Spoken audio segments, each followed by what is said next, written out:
KRON 4's 1906 earthquake centennial coverage continues hour by hour. The quake of the century, a century later, presented by PG&E. Now, KRON 4's Mark Danon and author James D'Alessandro. We're back with author James D'Alessandro and his novel 1906. You've been taking us hour by hour through the quake 100 years ago today.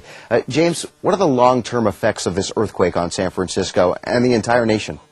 Well, the effects were extraordinary, Mark. The New York Stock Exchange dipped. In 1907, there was a financial panic in the United States that was caused by the loss of one of its great financial engines, the city of San Francisco.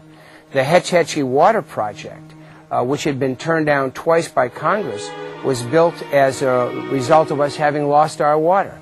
The automobile, which had been considered a toy for the rich, was legitimized. It was the only method of transportation that actually worked during the earthquake and the fire. In the month of May, rabbis and priests and ministers performed more weddings in San Francisco than they ever had. People were living in the streets and cooking and living in the parks and met their neighbors and fell in love, and it was part of the rebuilding of the city of San Francisco. And Dennis Sullivan, the fire chief, died 18 hours after the fire burned out.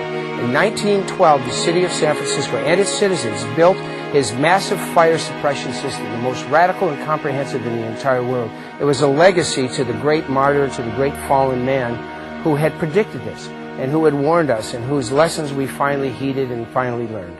James D'Alessandro, thank you for taking us on this hour-by-hour playback of the 1906 earthquake 100 years later. If you've missed any of our installments, you can catch them all on our website at KRON4.com.